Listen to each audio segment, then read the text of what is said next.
What is going on, everyone out there in the MNC Hoops Nation? We are so excited to be back live with you today. As you can see, me and Nick, we got the memo. We've been checking the email, seeing where yellow is the day. CJ, we're sorry. Me and Nick, we got it at least to wear the yellow, but it's okay. You'll get it next time, maybe. We're going to talk a little Lakers today, so we're trying to rep the yellow. Maybe someone to get the purple going next week. I don't know, but how we guys doing today? We got a little bit of different backgrounds going with everyone. Hey, there's Kobe. That works, CJ. We appreciate that. There we go. You're good now. It There passed. we go. You guys Yes, doing all sir. right?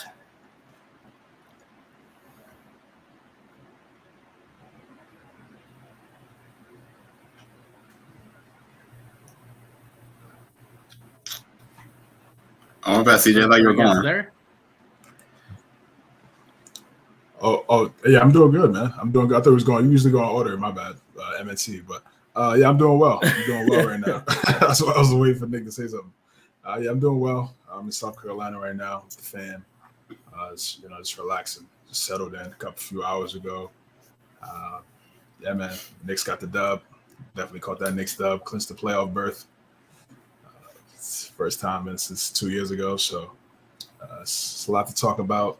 A lot of really good things going on in the NBA. It's the last week of the season, or the regular season. Then we got a new season up next, post play-in, then the playoffs. It's exciting times, man. This is the most important time of the season, so I can't wait to see what happens. All is well, as always. Glad to be back. I missed last week, as y'all may have seen, but I'm here, baby. Hey. I had to take a trip to Atlanta. Oh, yeah, also, free promo. MSC Hoop Cups are here. Cups are here, baby. So, yeah, make sure to tap into that. But besides that, we're doing great. I love it. Out of mind.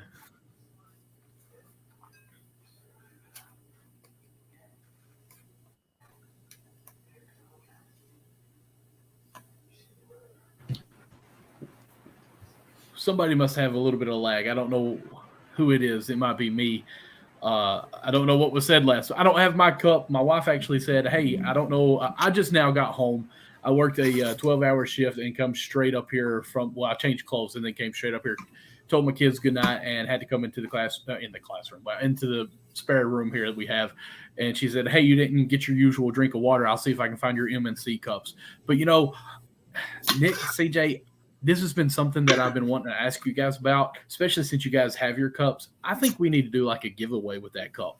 And I'm totally fine with that. I don't know how we need to do this, but maybe do a like, follow, subscribe on YouTube or something, and we'll do a random winner to that. How you all feel on that?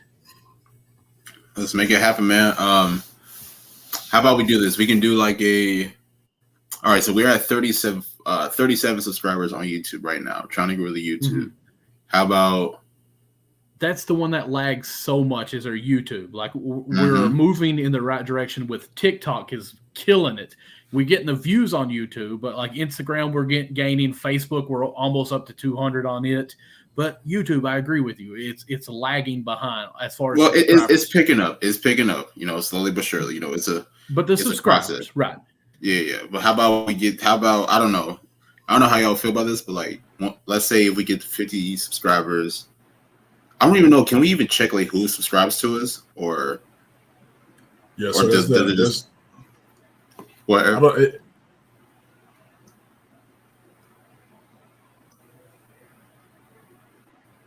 Go ahead, CJ. Yeah, so there's a YouTube Studio, Creator Studio. It's an app. It's a separate app from YouTube. So you just sign in with the MNC Hoops login, and then it shows all the analytics that anybody that posts, anybody that subs, comments. So that'll show what. And then also again too, even when you sign in on the MNC Hoops YouTube account, on the notification bell, I'll let you know who subscribes and whatnot. Right, so new ones, yeah, right? Yeah, the new subscriber, yep, new subscriptions, yep.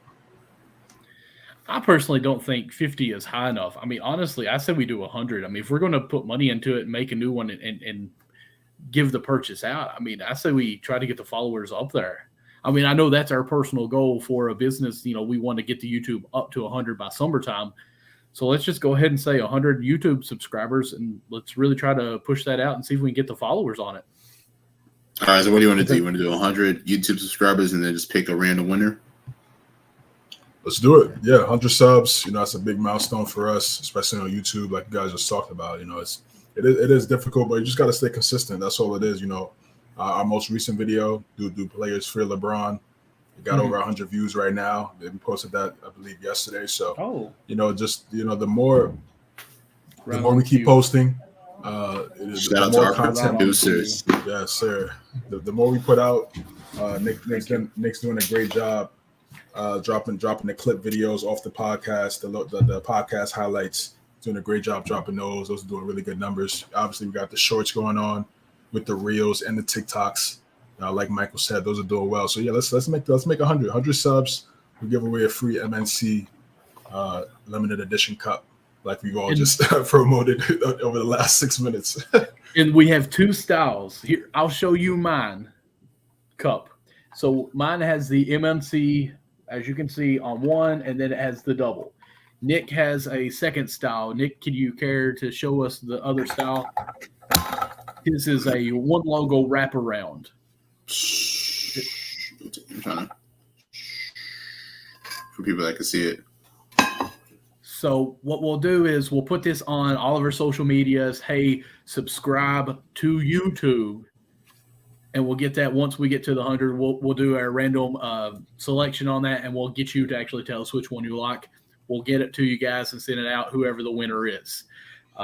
So obviously, Nick, you definitely need to cut this clip. We'll be posting this as we go throughout from this episode.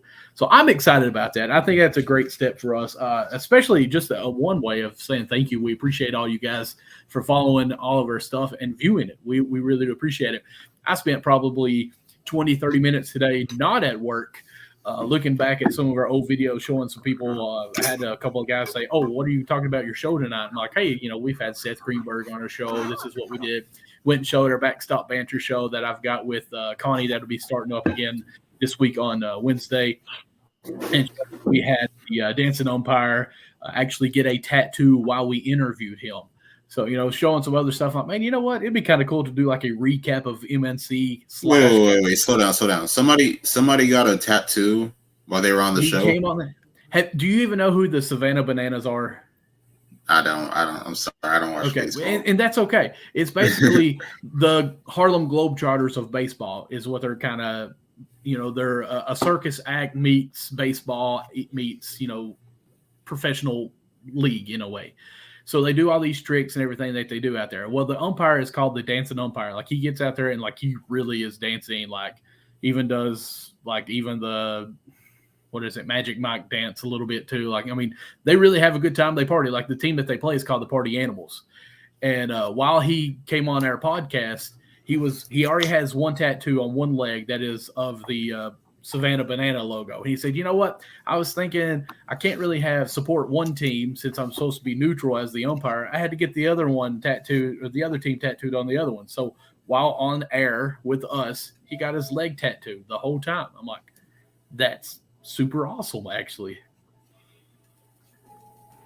That's pretty crazy. I have to go back and check that full episode. that sounds like a wild episode for sure. Oh yeah, it was a lot of fun. Getting attacked.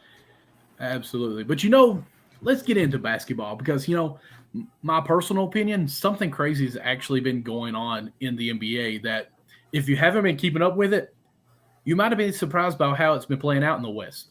And this team went from almost not making the playoff to being kind of high up in the seeds. And basically our headline that we're going to drop on this is the Lakers are playing well at the right time. And it's really surprising how well they've actually turned around. And it was actually, in my opinion, without LeBron, and I'm not dogging him as I always do on the episode, that they really found their groove, I think, and started turning around. I think last week me and CJ talked about they came out 1-12 and maybe lost 6 or 7 games, I think, in a span. And LeBron comes back from his injury, the only person to ever heal so fast from this injury and ready to play.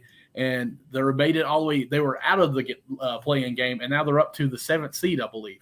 Of course, they played Houston today, and I'll be bringing up my screen here as you guys go ahead and talk about this. CJ, what do you think about this Laker teams, how they've been playing right now? Well, yeah, I said it post-trade deadline.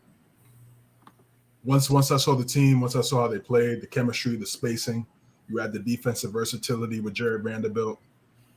They're number one in defensive efficiency since those acquisitions.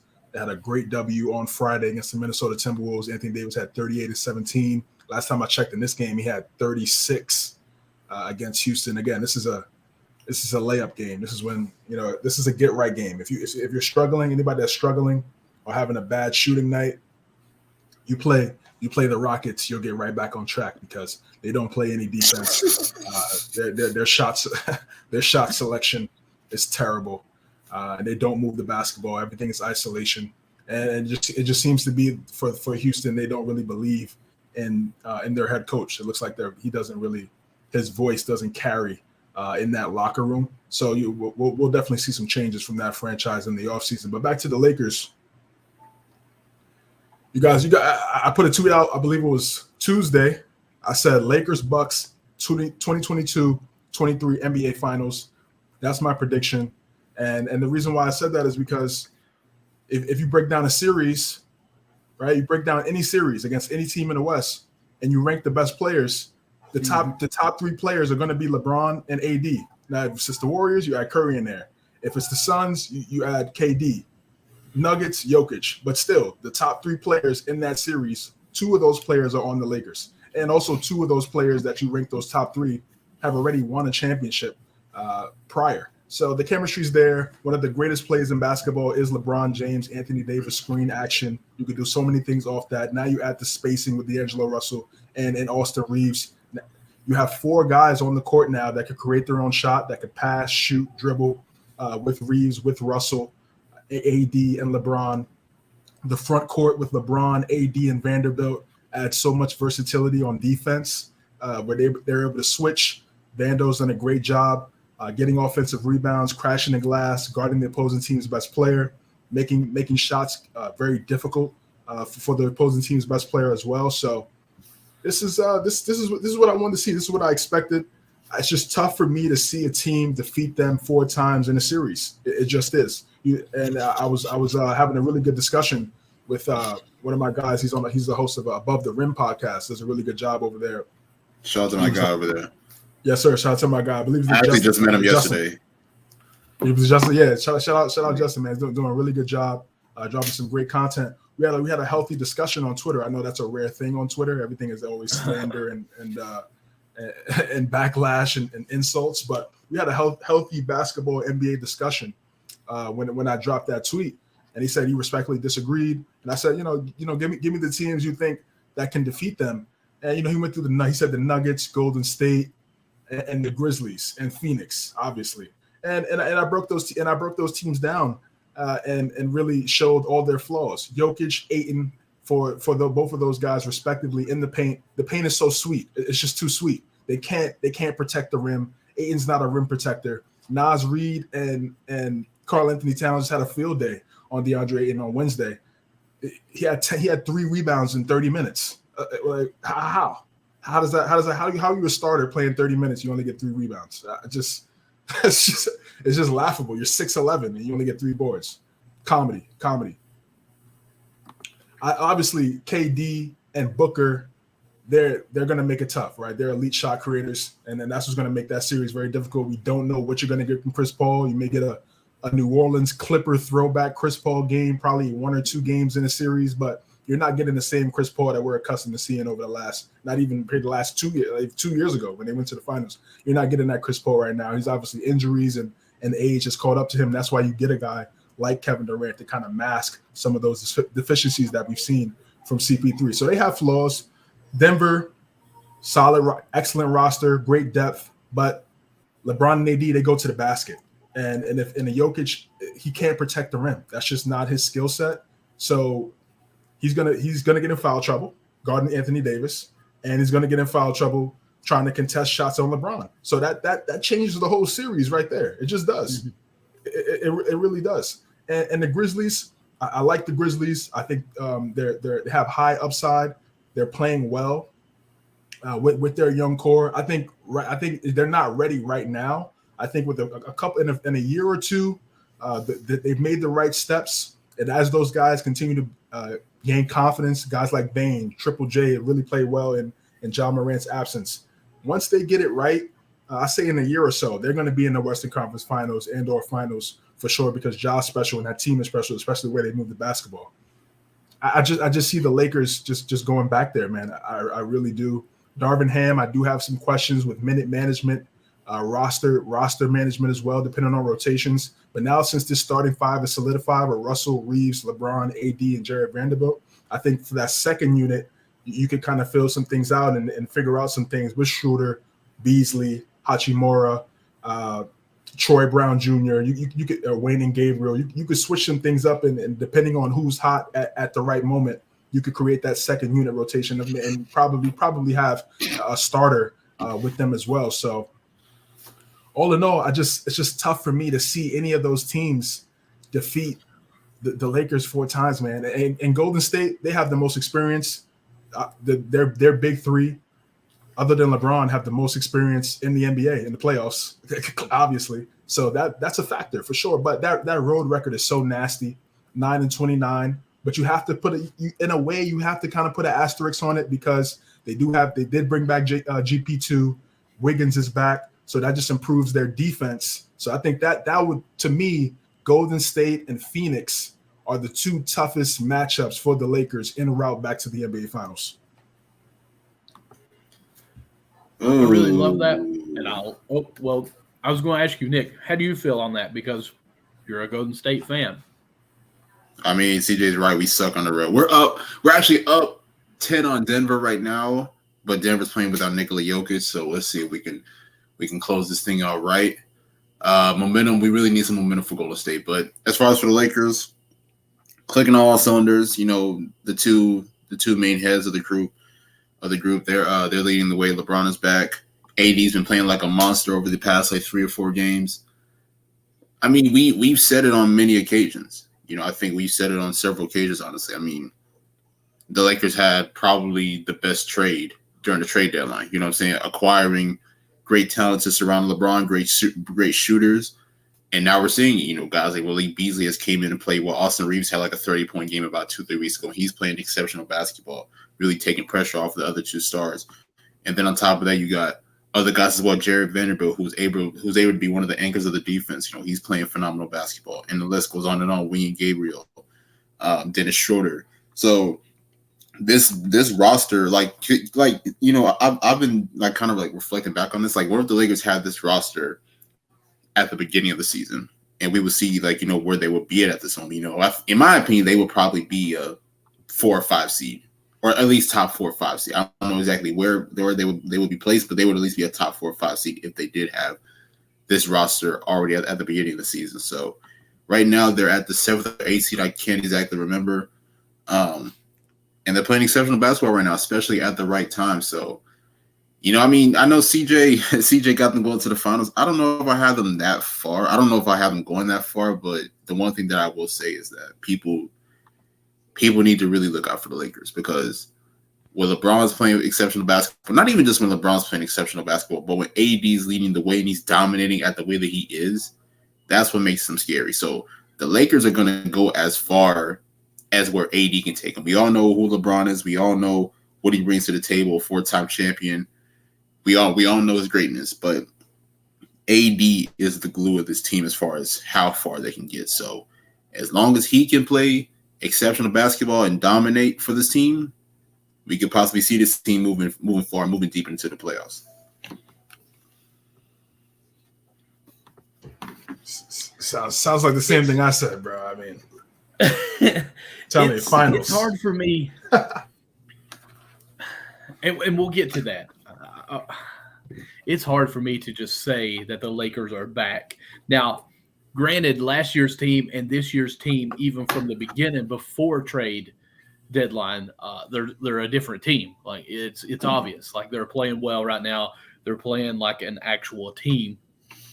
I don't think Westbrook was the bad person on this team. I just think Westbrook was a bad fit for this team. and it caused more turmoil than anything to have him in that lineup. So personally, I'm still pumping the brakes on this Lakers team because LeBron is still basically healing. Because if it was a torn tendon, he should be out. So I'm going to go ahead and be that guy because there's been people on Twitter that's saying like basically his injury wasn't really what he said it was. And he thought they were done, so he was ending his season to prepare for next season. And now that they're good, he's, I'm actually okay, and now I'm ready to play. Do you think that is technically a chance of what happened here, or do you think that is stretching it a little bit? If it is, who cares? You know what I'm saying? I mean, honestly, let's just be real. I mean, if the Lakers were playing bad basketball right now, I don't think anybody would blame LeBron for sitting out the rest of the year, whether he was like hurt or not.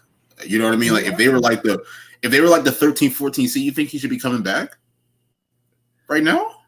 Okay. Like end of March, early April? No. Okay, I'm just going to say this, and I didn't really think that you guys both, because CJ, you shrugged your shoulders. I know you're on mute while we're both talking there. I understand, but so I feel like you are with Nick on who cares on that part. This guy, I have always said he's a quitter. Like if his team's behind, he just quits. We had so many times in that fourth quarter where he walks out on games when he's leaving or when they're losing so bad. This team literally was out of the play-in game, and he was hurt. That should have been a season-ending surgery. And now all of a sudden this guy is, hey, I went to the LeBron James of foot doctors, and I healed faster than anyone he's ever healed because we're in the play-in game. And you guys are okay with that? Like, if that's really it, to me, anyways, it's not who cares. This guy quit on his team because he thought they were done, and they played better without him. And now they came back because you can't lie. Not a soul can lie that some of them boys in them interviews are starting to make a little comments that you can hear basically what they're saying without verbally saying it. Oh, man, he's back. We've got to now change our style to play back with him and adapt to him. You guys were winning. I understand he's the greatest player right now in this time. Technically, they're playing better this way than they weren't without him, right? I mean, you all agree with that. Like, it should be gelled together, not like, well, now we got to change what was winning. Like, that's my little bit of a rant there. To me, he quit. Well, hang on a second, because if I can recall, the Lakers were actually starting to turn around the season before LeBron got hurt. Because let's not forget, the Lakers made that trade deadline, or the Lakers made the trades, and then LeBron didn't go down to maybe 2 or 3 weeks after that. So I mean, they were already on the right track before he got hurt. So you can't say that. Oh, like they were already bad, he got hurt, then they turned it around, and let me come back. They were already turning it around, like right before he got hurt. They won more games after LeBron got hurt than before LeBron got hurt with the new roster. Yeah, because it's a better team. Okay.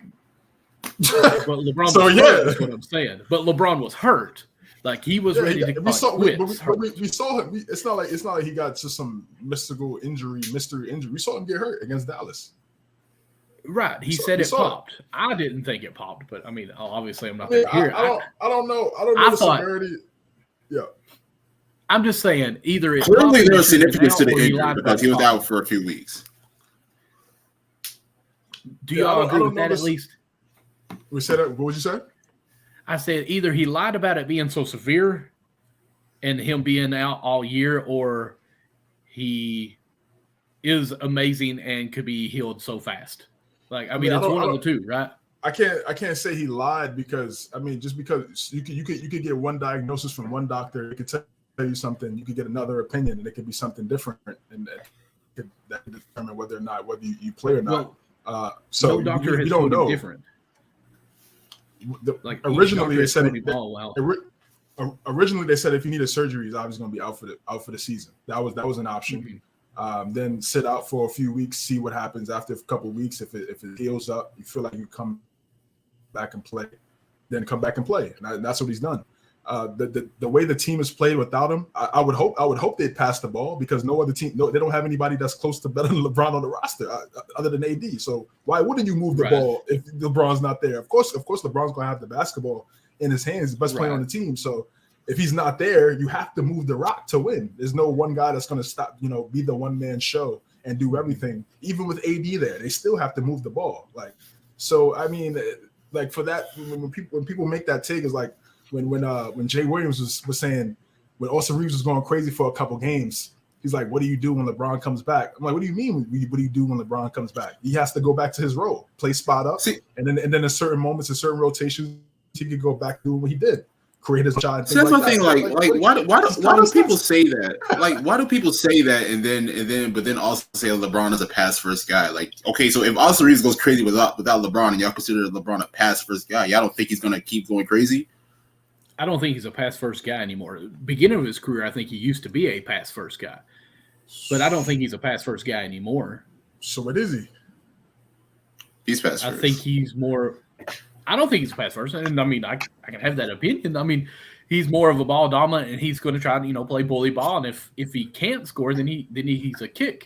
I mean he kicks it out for someone open. But I don't think he's a pass first. So 38 and 8 before he got hurt. What's your thoughts on that? I mean that's a good stat. I mean, I don't know what you're that's saying. Almost a triple. Like, that's almost a triple double. So is Jokic ball dominant too? So is Jokic a pass first because he's getting triple doubles? Right? Is Jokic pass first? I don't think he's a pass first, but he's able to pass. You don't think Jokic is a pass first player? I don't think pass first. Like I mean, he reads the defense. To say that he's a pass first. I think Jokic is pass first. You think pass first? I think both of them are ball smart so much that they do what the defense is trying to take away, and they do the opposite. Like if you're forcing LeBron to pass, he's going to be passing it to the open person. I don't think LeBron is a pass first since he was back with Cleveland 1.0. They're all around players, but one of their key skill sets is passing. That's one of Jokic's primary skill sets. Same for LeBron. That's what we've always said about LeBron, one of the best all-around players of all time. Right. The big part in that is the passing, because they say he's not a scorer like Jordan, but he has the passing. He's like Magic and Jordan combined. And that's what people always try to compare him to. So yeah, they're both LeBron's a great passer. Yeah, he's one of the greatest. Fake pass and pass it that way. I love that play. Yeah, I'm not saying that he's not a good passer. I just don't think he's a pass first player. He's one of the greatest passers of playmakers ever. He's gonna get 40K. He's gonna get 40K, 10K, 10K. So, it's like, so this is what I'm saying. Like, when LeBron went out and people were making these takes, like, oh, and then when he came back, it's like, how are the Lakers gonna play when LeBron comes? What do you mean? What does that mean? What are y'all talking about? Like when the team loses their best player, they should move the ball. Why would Reeves just hold the rock the whole game? That's not his life. AD should be the primary option, and everybody else play off him. Move the rock. Everybody gets their shine. When LeBron comes back, yes, LeBron's going to have the basketball, but LeBron also creates open shots for everybody else because the defense is focused on LeBron. So he's going to pass you and get you the rock. You have to knock down that shot. He's going to create more open shots any other time than if he's not on the court. If he's on the court, your open shots are going to be higher than if he's not. That's just a given. Because you have to double, you have to show. The only thing I would say different, and I'm agreeing with you that you do get the open shots, and this is something I've kind of said in the past with you, CJ, is that with LeBron, like some of the movement on the offense kind of gets stagnant. It's the 4 out. They stand more or less at the 3-point line waiting for the double, and then they'll do the fade to the corner because that's where the defense would turn their back, or they'll come up to the high part of it for the open 3, and that's really all the movement does. And I think sometimes offensively it gets stagnant for a player and they don't get in the rhythm. Without LeBron, I think there's more of a motion offense for the players, and I think they feel more comfortable. Now, I'm not saying that these other people that what they're trying to say is anywhere of that, because I don't think they think that. I think they just think, oh, wow, Reeves has 40 points. Like, now what's he going to do because LeBron's there? Like, I don't think they understand that part of it. But I do think that does hinder the game a little bit of these other shooter players, because we get, Danny Green, who used to be a shooter, come play with LeBron, has a hard time for the years that he plays with them, goes back and he becomes a little bit better of a shooter without him. And I just feel like some of these guys don't get in their rhythm on offense because he is a passing player, yes, but sometimes he has the ball on the the back down, set the pick, get the bully ball, and then everyone else stands wait for the shot. I think that hinders them as far as their blood flow getting going, in a groove into the game, and it hurts a little bit. That's my opinion. Probably a lot of people don't agree with me on that, but that's the offense that LeBron has always ran, and the shooters are there. I mean, just you're there to knock it down. There's no excuse. That's all you need around LeBron is floor spacers. That's all you need. Right. In the back down LeBron. I mean, that's I'm gonna take that every time. That's a mismatch. And again, the way teams play defense now, they don't fight over the screen. They just settle and just switch. So 9 times out of 10, he's gonna get a mismatch. He's gonna get a guard, a smaller guy on him. So yeah, why wouldn't he capitalize on that? So if a taller player comes and shows, then you kick the ball and move the rock. There were more shots for everybody else when LeBron was out, and they capitalized on that, and it showed how talented they are. So when LeBron sits and he's on the bench, the offense isn't as hindered now as it was before when LeBron would be on the bench and it looked terrible. So when LeBron's on the bench, he could rest longer. It could keep him fresher in the fourth quarter, especially in these playoff series. You have guys like Reeves, Russell. They could come in and make these plays and still do what they do when LeBron's on the bench. I think it just makes their offense much better. And then you said Danny Green. Danny Green's became a champion with LeBron. So I mean, whether he got better points per game, elsewhere, cool. But if the ultimate goal is winning, then I mean I would take that every time. I would take that every time. And that has been a criticism of people have tried to criticize LeBron and say that he makes people try to say he makes players worse. But my thing is, like, on every team, there's a hierarchy of who gets the most shots, who gets the second most shots. That's just what it is. Whoever the best player is, they're going to get the most shots, and then it just goes down from there. But it's a lot of players in the league that get the most shots and don't move the ball, like at all. So he knows he's going to get the most shots, but he also knows I need to get my other guys going as well. We've seen him do this multiple times. We've seen him get other guys going first because he knows he could get his at any given moment. We've seen him do this ad nauseum. Some people say to a fault, and some people want him to score more because they feel like he's too passive. So like when you say he's not pass first, I'm like, people have been saying he's passive and he doesn't want to score his whole career. So I definitely which one is it? Well, I think Cleveland 1.0, like when I refer to that, there's a lot of games that was like, hey, it's the last second shot, and he had almost this name attached to him because he was hitting the open person when the game was on the line for that last second shot. Why do we do that though? Like we say that like Jordan did pass it to what's his face in the '93 finals. Which player was that? Not BJ Armstrong. It was Paxson. Yeah. Like, it's okay to make the right play, and even years later, he ended up hitting Steve Kerr for a game when he shot. Like, it's okay to make the right play. Like, you know what I'm saying? You don't always have to be the one taking the last shot. Right. I'm with you on that. I mean, to an extent too. Like, winners want the game or want the ball when the game is on the line. Totally believer of that. Yes, shout out The Replacements. I just quoted that movie. Yes, I did. But at the same time, it's true. And, to me, LeBron did have the ball in those games, when the game was on the line. It's just he caused the defense to flock to him, and he had to have the faith in his player that was on the court with him and kicked it out for the open shot. I mean, you'd rather him force up something where he could get fouled and not be called, like, maybe against Boston Celtics or something like that. They lose the game, and then we have that dramatic act of whatever he was, or kick to the open guy to hit the shot. So I'm totally with it because I'm a pass first kind of player, actually. So I have totally respected that and totally for that. So I don't understand why people badmouth that, because technically he's making the best and right play to hit the open guy, in my opinion. Now, my whole life, you just contradicted yourself. No. I didn't say that he wasn't a pass first. I said he was a pass first to me in his Cleveland 1.0. I just don't think he's a pass first now. I think that's fine to do. I just don't think he's doing it now. But it's cool. I'm not contradicting. I'm saying I like to pass the ball, and I love pass. That's why Jason Kidd's my favorite player. I just think LeBron's more of a I'm going to kind of score now and make the defense come to me, then I'll kick it. But he's an all-around player. By all means, he is all around. But what I was going to say is This Are is they one going? thing. Are they going to the finals? Are they going to the finals with this new team?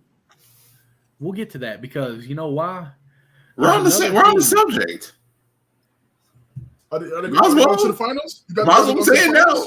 We're on the Lakers, subject. No, I don't think Lakers are going to the finals. So you got going to the finals? I think the Suns are. Yeah. So make that. So make the case. I mean, I made my case. Make the case.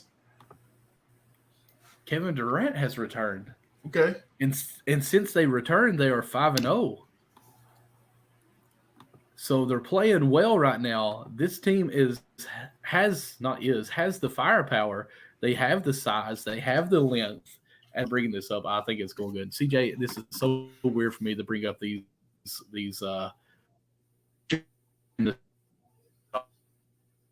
most offensive of a 4 through screen. Guys, hear me?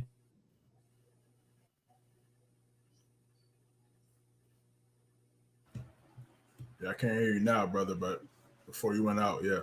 Share my You're screen. frozen on here. I thought it was me at first, but no. Since this connection's been choppy, we could probably do it out the share screen. And we could just do it. Yeah.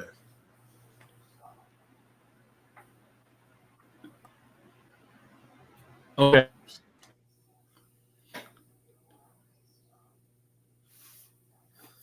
The stat on internet.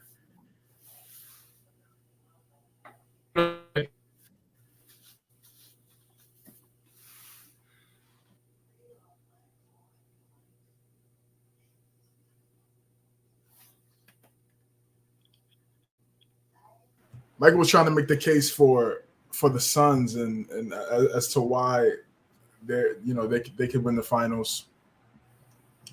They have an opportunity. I said the Phoenix and the State were the two threats to the Los Angeles Lakers route to the finals. Those are going to be the two toughest teams for them, in my opinion. And obviously Kevin Durant is a big factor in that for Phoenix. Devin Booker has been playing exceptional basketball as of late. Like Michael talked about, they're 5-0. Chris Paul, he's still a veteran, able to make plays. Monty Williams, Coach of the Year, so schematically they're going to be in a good spot. They're not hindered. And what's your thoughts on KD coming back and how Phoenix has played and what's their ceiling to you? This is something that I've mentioned on several occasions, even on this past show when the trade went down. I feel like Kevin Durant is such a great player. He fits with any system, any scheme, whatever you want to put him. His ability to move off the ball, have the ball in his hands, his selflessness, allowing other guys to still shine in the role and still be effective in the role. I think that's kind of an underrated part of Kevin Durant's game that doesn't really get talked about. So, definitely kudos to him. Like you mentioned before, the Suns, they're 5-0 with Kevin Durant on the floor. They're averaging around 113 points per game. Just playing exceptional basketball, honestly. And it's like, it's funny because I'm thinking about a possible series, Lakers and Suns. Now, I know that a lot of people are probably running with the Suns because of the firepower, as far as the star power, Kevin Durant, Devin Booker, DeAndre Ayton, Chris Paul, can't knock that. But I will say this, though. I feel like both of their supporting cast is neck and neck. Phoenix has a great supporting cast. Josh Okogie, who's been playing exceptional basketball. They still got guys like Cameron Payne. They still got a lot of guys on that bench who come in, who understand their role, play their role to the fullest, and do whatever they got to do. Same thing with the Lakers. They have a great supporting cast surrounding them as well. So this series, if this series were to happen, it's actually closer than what a lot of people think. Obviously AD, LeBron, that's your star, that's your firepower. And then, of course, you got like a big four or whatever in Phoenix. Star-wise is great, and then the supporting cast is great as well. So if that series were to go down, I could see 7. I don't know how you feel, but I could possibly see 7. I don't know who wins, because I think that's a close call as of right now. But to me, that's a really, really great series. I know a lot of people are talking about, possible Clippers and Suns, which that would be a great series as well. That would definitely be a great series. But you get prime time high level basketball. LeBron James against Kevin Durant, Anthony Davis against DeAndre Ayton, and and the list goes on and on and on. Like that's a series that I'm sure everybody would get up to watch at any point. So kudos to Kevin Durant. The Suns are 5-0. I think they still do have a high chance of getting to the finals, but I just want people to know that, it's not going to be as an easy road as what people may see. Like, it's not going to be like, what it was in 2017 when we went to Golden State, where, they were just better than just about everybody, especially in the Western Conference, even though the West was competitive back then. So I think this time around, with another star team like the Suns, I feel like it's going to be, I think it's definitely going to be like more competitive than what people may think it will be. Oh yeah, it's definitely going to be competitive. It's a gauntlet. I don't think it's a clear cut favorite. I mean, you could pick. I'd say it's probably 4 teams. Yeah, maybe. As far as making out the West, yeah, 4 or 5 teams. Okay, so I know you got Phoenix and the Lakers. Who else you got? Golden State, Okay. Clippers, and then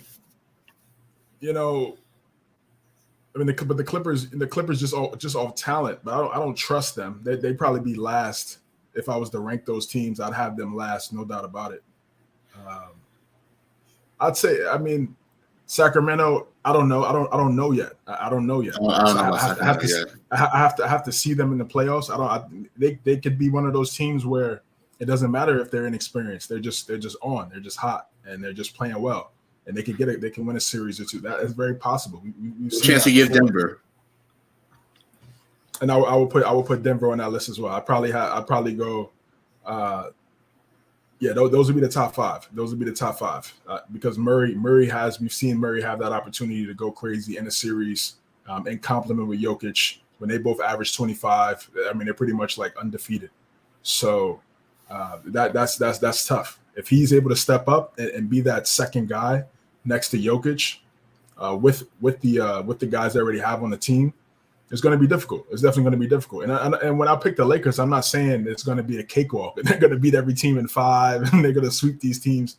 No, I'm saying it's going to be a tough road. I'm not crazy, but I'm going with if you look at each team and each team is really good. I'm gonna go with the team that has the 2 of the best players in the series every time. So and Phoenix has that opportunity as well. We don't know how they're going to play in the playoffs, but I still feel like they're going to be successful because KD could get to his spots at any given time. Booker could get to his spots at any given time. Chris Paul can too, and Ayton, but Ayton. I'm just not really sold on Ayton, especially defensively. Honestly, I feel like for him, he should be looking at his role now as being a superstar and doing something else. Okay, if you're not scoring 25, cool. What else are you doing to impact winning? Do you want to be a champion or not? You were in the finals. You were up 2-0 in the finals at that. Like it wasn't like it's not like they got swept. They got reverse swept. They lost 4 in a row, but they were up 2-0 at one point. So it's like, how else do you want to impact winning? Because you're not going to get the shots that you had prior because Kevin Durant is there. So, man, it's just that's my only concern with Phoenix is what DeAndre Ayton are we going to get? Chris Paul, I'm just banking on inconsistencies just because again all the factors I mentioned earlier. Ayton is the X factor. He always is. And now even more so now because now the clock to win with Kevin Durant there is started as soon as they made that trade.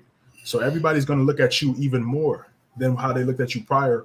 When they went to the finals 2 years ago, great story. They're on the rise. They're playing well. They won 64 games last year.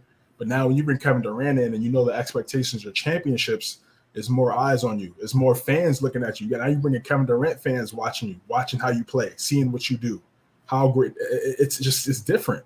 The expectations are different, even though they've had high expectations already, but it just takes it to another level when you bring a guy like Kevin Durant into the fold. So, what DeAndre Ayton are we going to get? That's the biggest question for the Phoenix Suns, I believe. And I'm pretty sure Suns fans feel the same way. I get that. So let me ask you this though. You know, considering what happened 2 years ago, like, could you see this being like a real revenge series for the Lakers? Because, you know, I mean, let's just be honest. You know, they were up 2-1 in the first round a few years ago, and then AD goes down. And I am one of those people that believe that if AD would have never got hurt, they probably would have won that series. I think a lot of us can agree with that. So, like, do you see this as being like a revenge type series if this matchup were to happen in the playoffs? It's tough to say. I mean, revenge. I mean, it's probably a couple. The team is different though. You know, Kuzma's not That's there. true. KCP's not there. You know, AD, LeBron are probably I think Schroeder was on that team as well. Yeah. When they lost to Phoenix, there's only about a few guys on the roster when they faced Phoenix, and then same thing for Phoenix too. They lost Mikal Bridges, Cam Johnson. So it's two different. It's a good rivalry. Sure, it's healthy, and now when you make it KD versus LeBron, of course it heightens everything. Because those are the two of the best players we've had in our generation, and also you add Curry in that. It just heightens the level of talent and the series. So it's going to be fun. I don't know about revenge. Maybe it's on the back of the mind. Maybe it's probably on the back of the mind of LeBron and AD for sure, because they looked at it. Listen, you know, we weren't healthy, and like you said, they were up 2-1. So if they were healthy, the series might have gone differently for sure. But I think, all in all, I don't think they need to be worried about that. They need to be focused on this Suns roster right now. It's completely different. And you have a dangerous player on that side of Kevin Durant who would go crazy at any given moment. They need to be focused on that as opposed to trying to, you know, get back. You could get back, sure. I mean, just by winning the series. Do what you need to do. And it's going to be tough. You said I have it going 7 as well. I have it going 7 as well. I think it's going to be a chess match. I could see 6 Lakers. I could see it. I could see Lakers winning in 6, but I think why you laughing? I know. You're sticking with your Lakers pick all the way, man. Bro, I mean, listen. I mean, it's you could again, like I said, you can make the case for any of these teams. You can make the case for Golden State to run it back. I mean, when you bring Wiggins and GP2 back, I mean that those were two of the most important players on that championship team last year. What Gary Payton II did with his versatility, similar to Vanderbilt. Same thing for Wiggins. Getting 16 rebounds in an NBA Finals game. Nobody expected that. You saw Wiggins getting 16 rebounds in a couple double doubles, 12 rebounds one game, 16 the other. No one saw that. So they and the ability for him, his ability to shot create, dangerous, very dangerous. You can make a case for a lot of these teams, but Phoenix, they're going to be exciting, and whoever they match up with is going to be a great series from the first round on. So I'm just excited. I cannot wait for the playoffs, bro. It's a couple weeks away, and I'm so excited, man. I'm locked in. Right. I mean, so we can both agree. Even Michael can agree as well. Like, especially once they made that trade for Kevin Durant, it's championship. Like, you know, you're in win now mode. Like, there's no waiting this year, or, you know, this is just like a test run year. No, like, you know, you got to win now. Because, I mean, Kevin Durant's, 34, 35 years old? So, I mean, he's not getting any younger. Same thing with Chris Paul. Chris Paul's in his late 30s as well. So, I mean, I know Booker and Ayton are younger, but when you have those type of guys on your team, you know, you gotta be in win now mode. Absolutely. I mean, this is it. I mean, you got this year, next year, and, you know, depending on health and situations, then you probably have to make some moves, maybe. And so, if you're a Phoenix Suns fan, you're looking at your roster, you feel like you have a good shot. And it's going to be exciting to see what happens for sure. And the way for Kevin Durant to come back, he struggled in that first game against Minnesota. You know, just rust, a little bit of rust. But, you know, since then, he's come out and played great basketball. And all those shots that he missed against Minnesota, those are money. It was just a little off, and that's fine. It happens. People are trying to go get at him at Twitter. You know, lazy takes. And it's all bad narratives over there. Yeah, it's a bad place to talk sports. It really is. Phoenix, bro. Again, what are we gonna get? What are we gonna get? We will find out. Right, some more big news in the NBA that's got announced over the last couple of days. NBA and the Players Association, they've agreed on a new 7-year deal with the collective bargaining agreement. There's a couple stipulations in there. I believe it's 65-game minimum requirement to win MVP. This is a big deal. This is a big deal for the players, for the league. I'd say over the last 30 years or so, you could just keep it a little bit more recent. Over the last 10 years, the popularity in the NBA has grown exponentially. Of course, Curry, LeBron, KD, all the top players play a role in that. Just look at the global aspect, and we look at the MVP conversation. 3 of those guys are not American, so that brings more eyes from a global perspective to the game, inspires kids from other parts of the country to play the game of basketball. You look at the number 1 pick, Victor Wembanyama. The game changed so much, and I think now with this new deal. Some of the requirements, I know also with the luxury tax, they're harping in on that. They're really trying to stop teams from, just regardless of the tax. Super teams. Building super teams, but I can't. But people, Golden State wasn't. They weren't. I mean, they built it, but they built it the right way. Yeah. I mean, it was the drafting, and then of course, signing Kevin Durant later on. Yes, yes, and that's what you're supposed to do. You draft, you develop, you gain assets, and then once you feel like you need to make a move for a top guy that could put you over the hump, you make that move with the assets and with everything you acquired. I don't understand why the league is so hell bent on, trying to restrict that and stop that so much. It's not a situation where we have this one team, a super billionaire owner, and he's just buying all these players and putting them all on one team. That's not. We don't see that. We don't see that. And even in Miami, they were all free agents. So you have an opportunity to choose where you want to go. I mean, that's true. That's it. I mean, if we wanted to work at the same job, why can't we? I mean, that's true. You have that freedom. Yeah, if your contract is up, my contract is up. Like, yo, bro, you want to work at the same job? Okay, cool, bro. You feel like both of us we work at the same job, we'll be successful, have a lot of success. What's wrong with that? What's wrong with that? And again, I think with the media and things like that, they've done a really good job of making that an issue when in their real life they do that all the time. You think all these reporters and writers don't stay with one network? They don't stay with one company. So even these. Hey, what's going on, man? Michael's back. Even these former players. Even these former and old school players, they get so upset at these younger players. I'm like, you're mad because they're making smarter decisions than you. They're learning from what you didn't do. That's how you evolve. That's how you evolve. You can't stay stagnant, man. Yeah, you can't. Oh, he didn't do that. Oh, he stayed there for 15 years and they didn't put a championship team around him. I'm not gonna do that. I'm gonna leave. Damian Lillard. I'm gonna leave in 7. I'm gonna leave in 7, and I'm gonna try to see if I can create a better situation for myself and for my legacy. It's still my career at the end of the day. I'm in the gym by myself putting the pain in, so I should have the same type of freedom to do whatever I want, how I want to build my career. The media, they make it so weird. So I don't understand with the CBA, they're making it tough and trying to tax these teams over the top and try to stop, super teams. But there's no super teams in the NBA right now. There's a lot of great teams. There's so much parity in the league.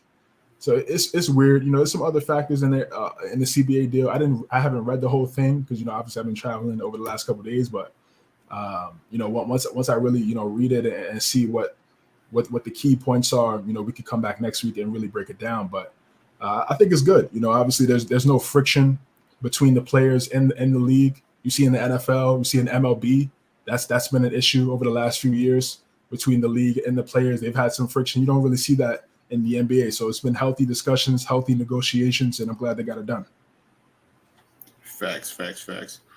So how do y'all feel about this though? Because, after a few days, I kind of sat with it, and at first I hated it, but now I can understand what Adam Silver in the MVP is trying to do, trying to bring more excitement, as the regular season progresses. So how do y'all feel about like a mid-season tournament or in-season tournament, as I may say? I think it's great. I think it's great. Again, remember, people have problems with the play-in too. LeBron had issues with the play-in. I don't like the play-in. This is crazy. And then what happened? They ended up needing the play-in to get into the playoffs. Oh, how LeBron was a hypocrite then too. LeBron was a hypocrite because it was funny because the first year he was like, "Oh, it's great for basketball." And then once his team was in the play, he was like, "Oh, I don't know who created this." Yes. Right. This is what I mean. I think it's good. It creates more excitement for the regular season. It makes more people watch the games because now the games mean more, even though they should already mean a lot. Because one, you're getting paid to do this, and secondly, growing up, having the best record meant something. Meaning you got home court advantage throughout the entire playoffs. That meant a lot.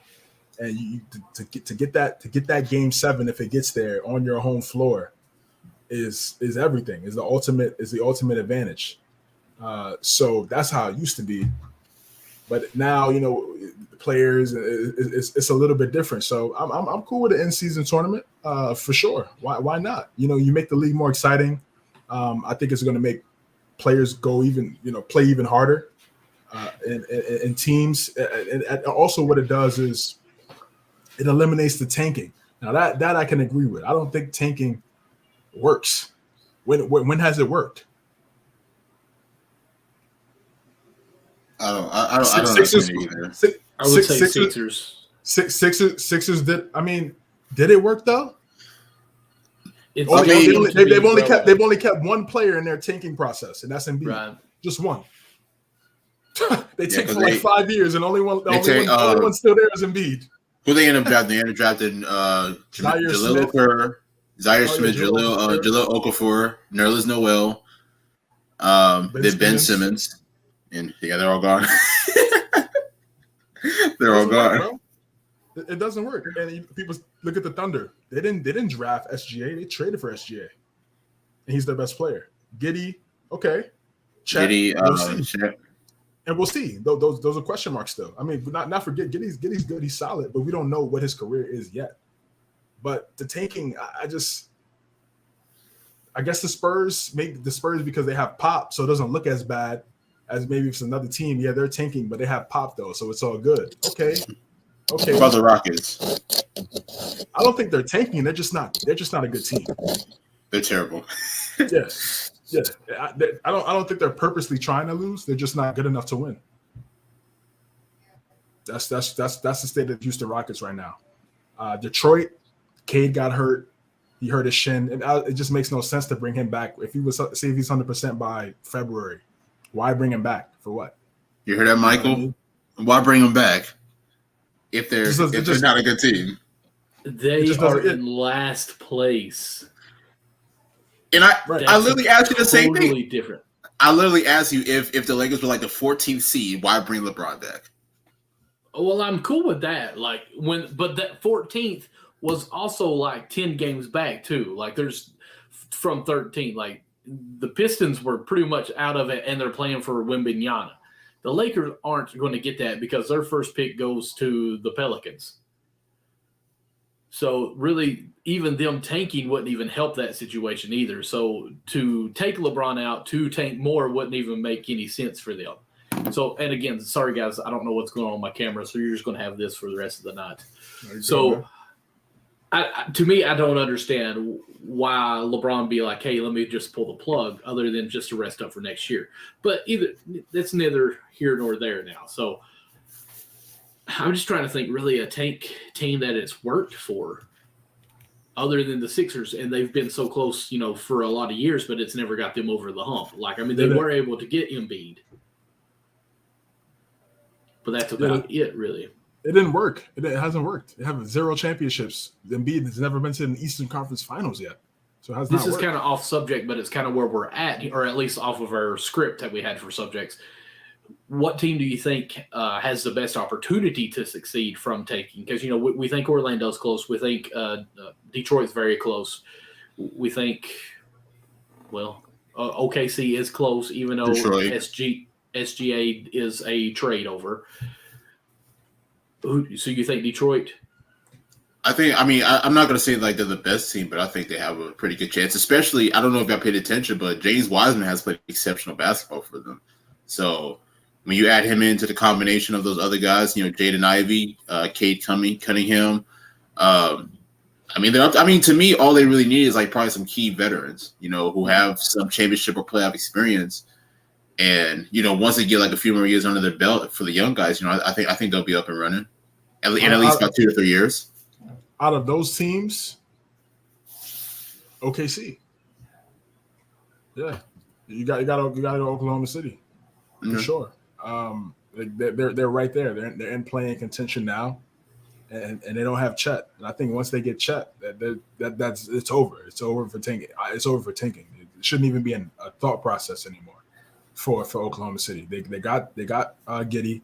They have SGA, and if they think Chet is what Chet's going to be, I think he's going to be special as well, then okay, that's it. You're done.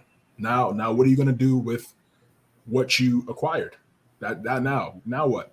This is the now what stage for Oklahoma City, and so I feel like they're in position right now to take that next step. They're right there. They really are. They really just need that two-way stretch five to protect the rim. They're too small. That's why they lose. They don't have rim protection.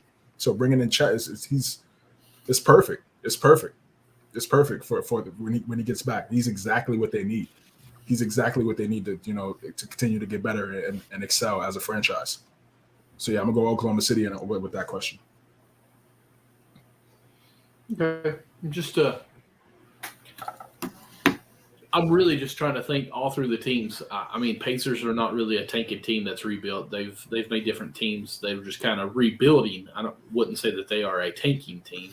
I don't think they're rebuilding. I'm sorry. Say that again. I would say I don't think the Pacers are a rebuilding team. I just think that I think that they're trying to be in contention now, but they just don't have. I don't know. They might just be like a few pieces away. So look, Tyrese Halliburton was an All-Star this year. Kudos to him. Miles Turner is a really great center. I think they have a pretty decent roster already there. I think they just might be a few pieces away from really making their presence one of the decent contenders. I think we're saying kind of the same thing, just maybe different terms on it. I'm saying rebuilding with what they have. They're not tanking it up to rebuild. Like they're building with what they have. Right. I don't think the Knicks are a tanking team that's rebuilt. They've made great trades to make to what they are. I'm not saying they're tanking, CJ. I'm saying they've made who they never are. Tanked. They never tanked. Right. They just weren't good last year. They just weren't a good team. Brooklyn. Do you think Brooklyn might be tank mode next year? Nope. Absolutely not. Not with the way that Mikal Bridges is playing. No. Bridges is playing very well. They need one more piece. And I told people that Brooklyn was still going to be good after this trade. Why not? I was talking to one of my guys, he's a Nets fan. Why not go get Dame? Why not? That would be nice. You got the picks. You got some players. You got some young guys. You got Claxton, Bridges, Dame, Cam Johnson if he's not in that deal. They're already six. They're already six in the East. Bill, he's a good player. No. To me, he's not a game changer. He's not a game changer in my opinion. Yeah, Dame is a franchise player who you can build around and be successful right away with that player. Right. Bill is capable, but no, I mean Dame is the number 2 best shooter as point guard, like we said last week.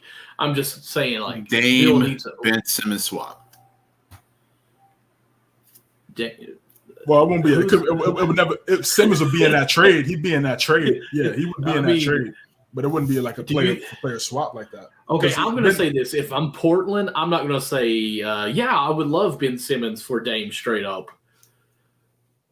No, it wouldn't be. It couldn't be for straight up. But Ben would have to be in that deal to make the money work. Right. So yeah. I mean, look, Ben.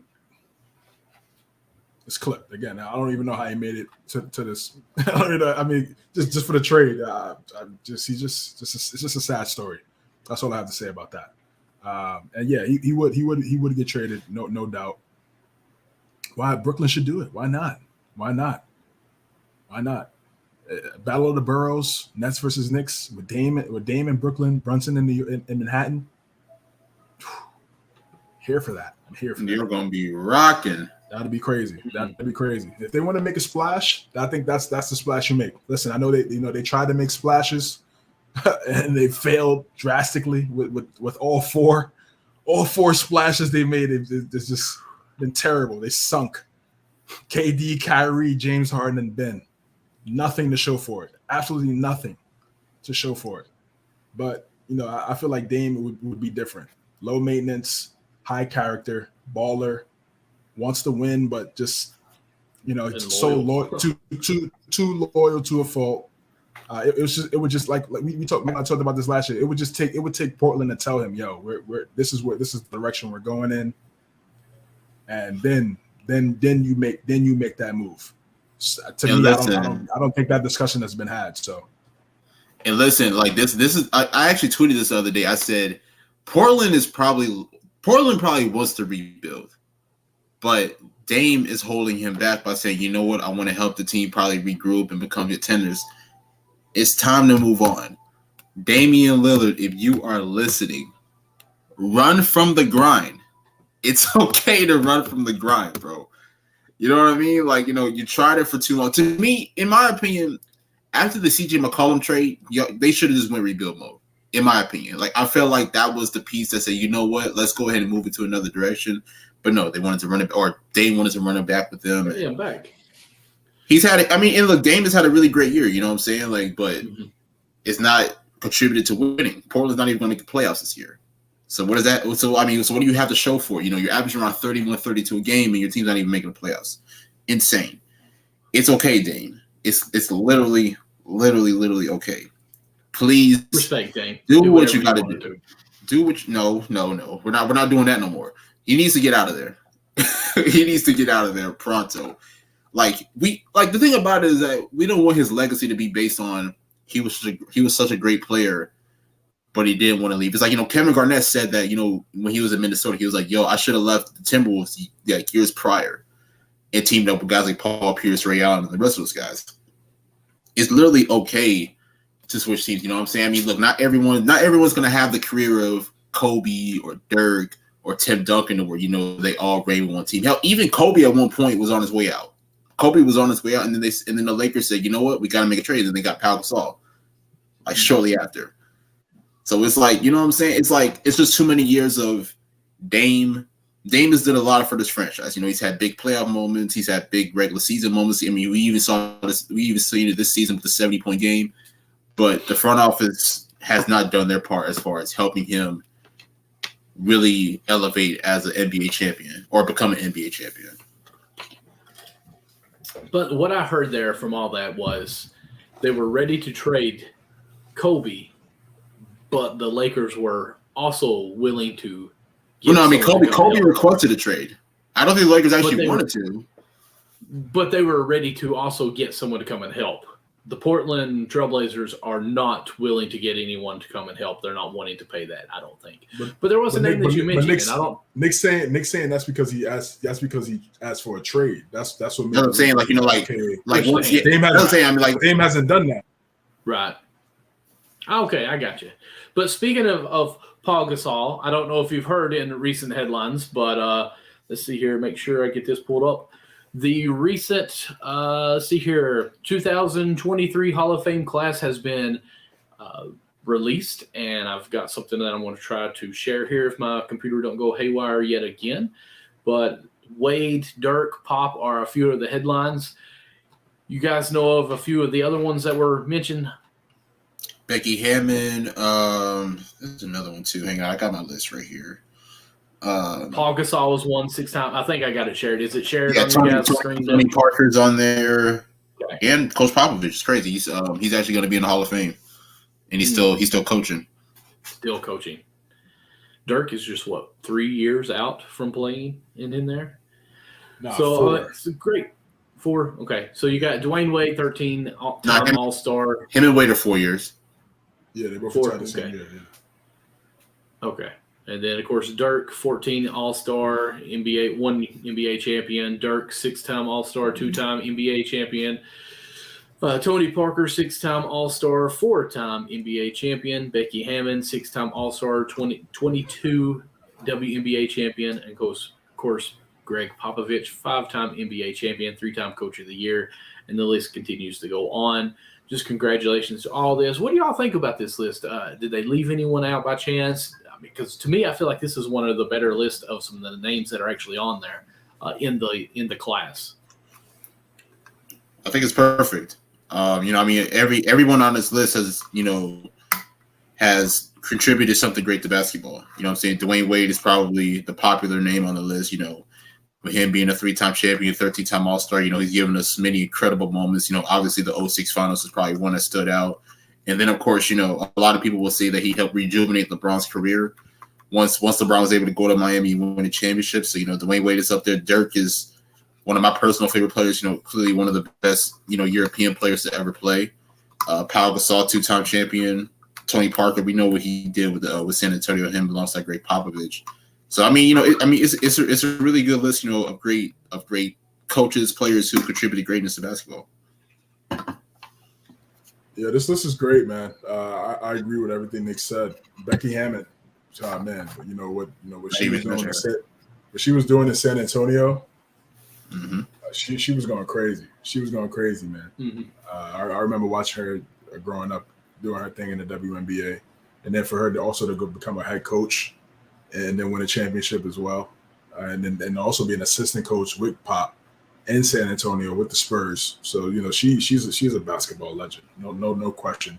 Tony Parker, 2nd round pick, and was he the 3rd best Spur of all time? I mean, Duncan, David Robinson. You got to put. I guess Tony Parker be 3rd on that list.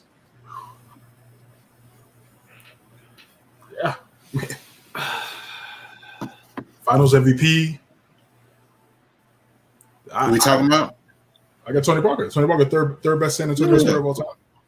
No doubt. I think you make a case. Who you got? Tim. Yeah. Tim definitely won without question. David Robinson. David Robinson. Okay. Yeah. And yeah. I'll go Tony. That's it. Manu 4th. That's it. Now I'm saying I don't think anybody should have Avery maybe Manu over him. No. Avery Johnson over Tony Parker. I'm older than you guys, but that's probably more still, of why. Avery Johnson's not even over Kawhi. I mean, he's not even over Kawhi. See, I loved Avery Johnson, but that's me. So, I mean, I'm not saying that I'm actually saying Avery Johnson over him. I'm just, that name is in my head. You could have named George Gervin. You could have named the Iceman. You didn't even name him. I forgot about the Iceman. I'll probably still go Tony Parker. I loved his defense, but. Yeah, this is a great list, man. This is a great list. Pau Gasol, he was one of the most underrated players in the league, and he goes to the Lakers, wins 2 championships with Kobe, 3 finals appearances, two in a row. Just got his jersey retired. His IQ, man. Looking back and watching some of those games with him and Kobe, man, he could have been the primary guy in the triangle. He could have been the roller, off ball in the triangle. His IQ was exceptional. The timely shots, the timely buckets, the mid range. Just imagine Pau today. Imagine Pau in today's NBA. Oh my God. With the ball handling, the passing, like, come on, man.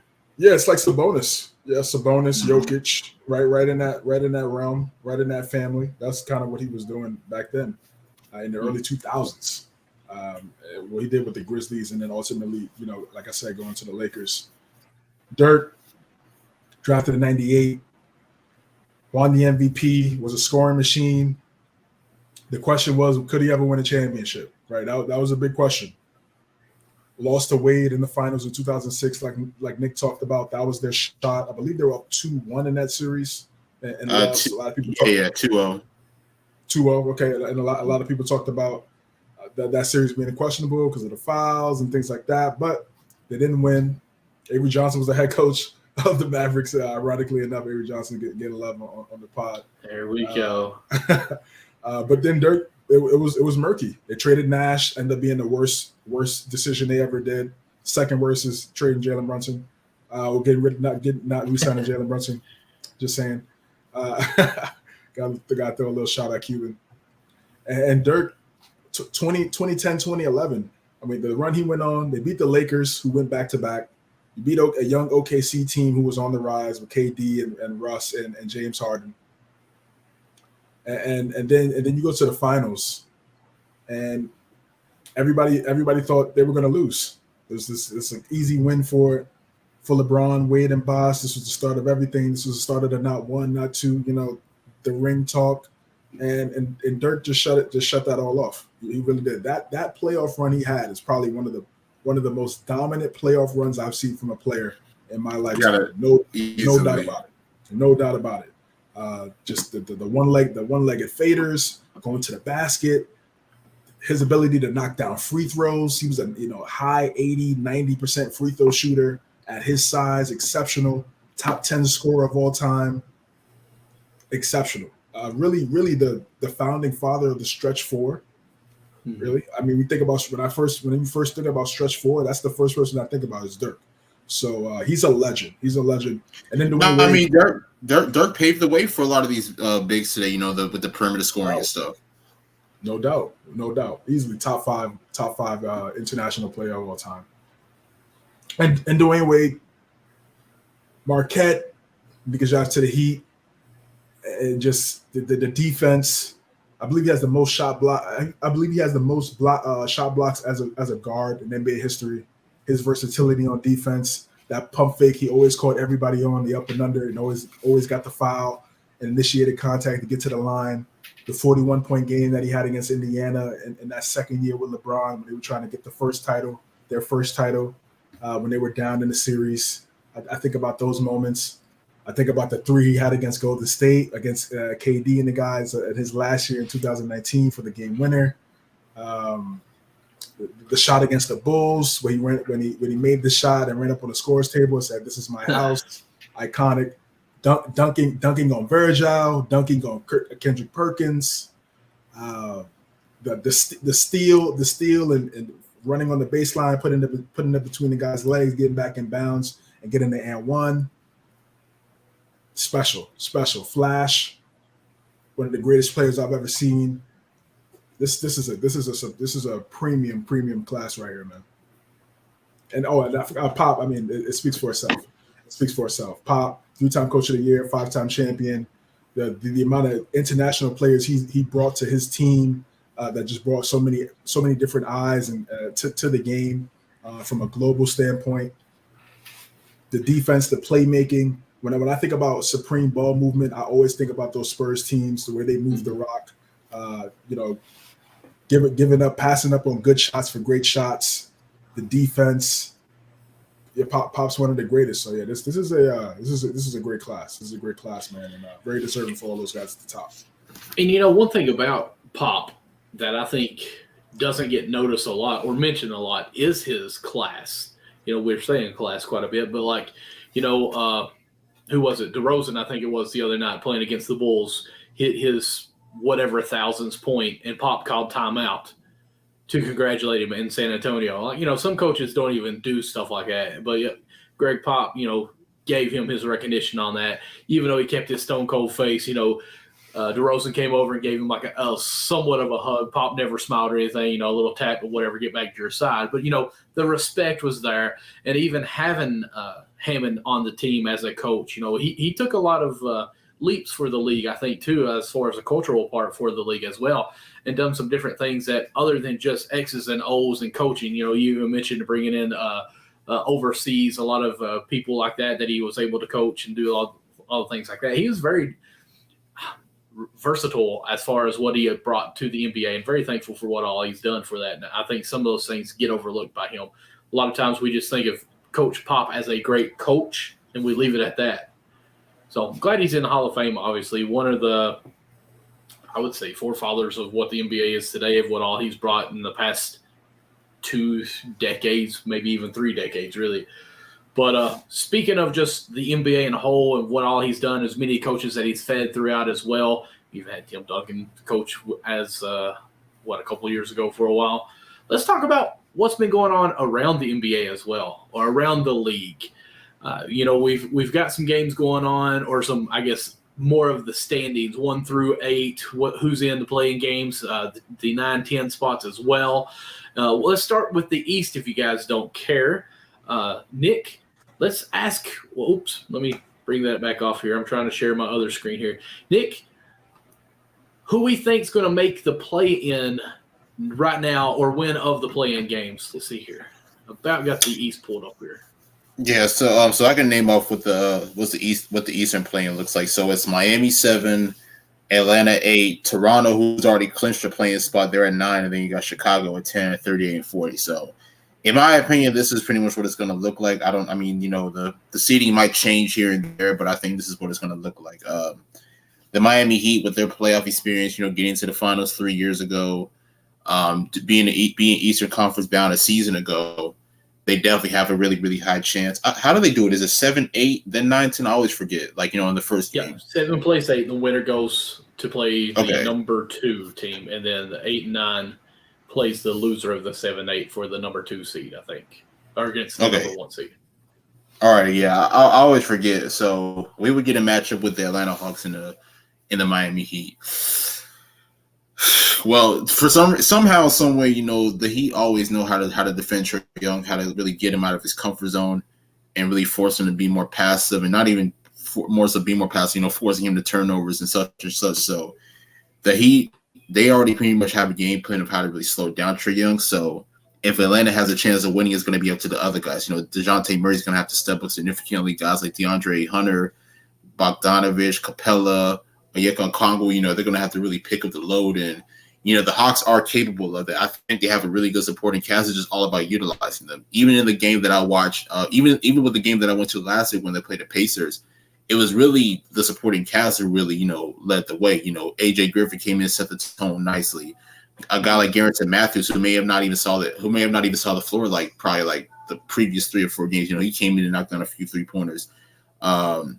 I remember even Aaron Holiday, after Trae Young had got ejected in that game, he came in and immediately made a 3-pointer. So in this contest, it's going to be all about the supporting cast. And if I'm the Hawks, one of the biggest things that I would want to do in that situation is to run up the score, because we all know that Miami is not the best scoring team in the NBA. We all know that they do lack a true offensive option. Even though Jimmy Butler did drop 35 last night against Dallas, but that's not necessarily what Butler does on a consistent basis. But it also, you still also need another second guy, in my opinion. So, but Miami defensively is an issue, or not. I wouldn't say an issue, but they are a problem.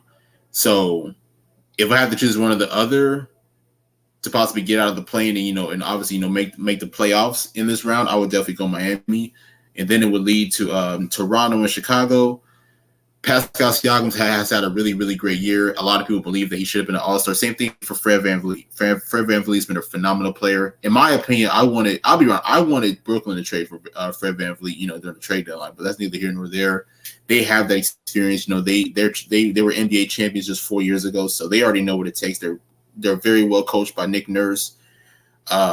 Going up against Chicago, who, they are definitely losing. They are definitely still missing some pieces. Lonzo Ball has not played all year long, and he's probably not even going to play till 2 seasons from now. I know they still got DeRozan. DeRozan's one of the best mid-range scorers in the NBA. Zach LaVine is one of the more premier rising players in the NBA, but I just feel like Toronto will probably be a little bit more disciplined. They're definitely better coached, and I think they'll be better prepared for this matchup. So Miami will get out of the matchup to play, or Miami will get out of the matchup to clinch that 7 seed, and I predict Toronto to knock out Chicago to move on to the next matchup. Then that will possibly lead to Atlanta and Toronto. That will probably be a game to watch. Excuse me. I think it really will come down to star power in this matchup. You know what I'm saying? Like what can Trae Young give you? What can DeJounte Murray give you? Even last year in the play-in when Atlanta faced Cleveland, Trae Young rose to the occasion, had a really big fourth quarter. I can't remember his exact numbers, but with him being able to just be a leading factor and be able to close that game out in his style, that was really what prevailed Atlanta to winning the play-in tournament. So I think it'll come down to star power. Can Trae Young and DeJounte Murray be able to match up well against the other team duo, Pascal Siakam and Fred VanVleet? So if it does come down to those two teams in that final spot, I think that'll definitely be a matchup to look out for. How about you, CJ? What you got?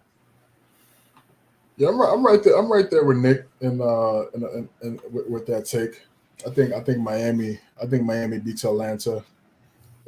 But they can't really trap like they did last year because you have DeJounte Murray now, so you kind of it takes away that factor, similar to what they did in that first round matchup. in the playoffs. Toronto and Chicago is interesting. It's interesting. Whoa. Camera went down. Oh, goody. Toronto and Chicago. It's a good matchup. It's a good matchup because they both have some flaws. I'm gonna probably go Toronto because Vucevic on the pick and roll defense is just disgusting. I can't. Yeah, I just hated Vucevic all year long. It's not hate. I mean, it's not hate. It's just Michael. Be honest. The man can't play defense. Come on.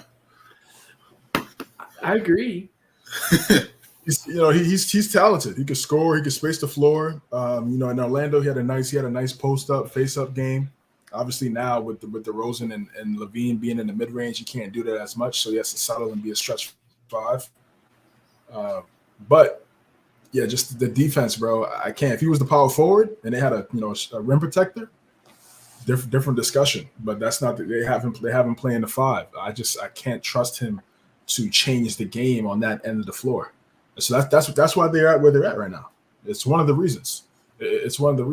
And I think Toronto defensively, that's always been their calling card. That's always been Nick Nurse's calling card. I think they can win that game. Can DeRozan and Levine go off like we've been accustomed to seeing since they've been a duo? Absolutely. But how much are they giving up on the other end? That's the question. And I'm also not sold on Billy Donovan as well. I saw it in Oklahoma City. He's good coach. Good coach can win you a lot of games, but it's just not a guy that can take you over the hump. Schematically, I don't know really what his identity is on either side of the court, really. But he's a good coach. He's a good coach, but I just don't see him.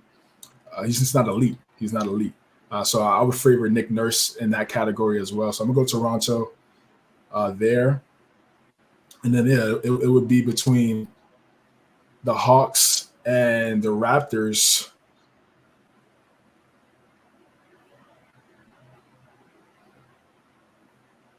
Man, it's a good game. That's a good game. That really is a good game. I'm gonna go Atlanta. That's not a real confident take by me, because I could definitely see Toronto getting that win as well. But I think Atlanta, obviously Trae Young. You want to see Trae Young in the playoffs, right? He's a star, young star. We saw what he did a few years ago, taking the Hawks to the Eastern Conference Finals. So he has the ability to have these big moments in the playoffs and step up. It just makes the series much more exciting when he's in the playoffs. So I'm gonna say Atlanta gets that done, and that's the 7-8 Miami and the Hawks. Just exactly how it is right now. They're going into the playoffs. Okay, I won't differ from you all too much, but just to be somewhat different, I'm going to say Raptors will be that 8th team. I think some of their length will cause some havoc as far as defense, challenging some of the shots from deep. So I'm going to go with that just to be different. I think, like you guys said, it could go either way. Hawks is more talented, I think, as far as star power, like you guys said. But I'm just going to go Raptors so I can say I can win Raptors. So, CJ, we'll go with you starting as far as the West as I bring it back up for you. Let me scroll down, though. We all know who CJ's picking. The Lakers. Haha. This is a great game. I mean, I've really loved the way Brandon Ingram has played as of late. He's exceptional. Yeah, I agree. Exceptional basketball. A few triple doubles in the process. Had a big W, 38 last night against the Clippers when Kawhi had 40. Great game. If you guys missed that, go check the highlights on that one. That was a really good matchup between players with similar skill sets, especially working in that mid range. That was a fun game. If Zion comes back, this makes it even more exciting. I'd obviously still favor the Lakers in that matchup. I think it stays the same. I think it stays the same. Minnesota. Cat just came back. he's talented offensively, not a game changer defensively. Gobert, that's why they brought in Gobert, but Gobert just, I don't know, man. Just for him to never develop an offensive game in 10 years is crazy to me. It's crazy to me. Is he special on the defensive side? Absolutely. One of the best rim protectors in the league.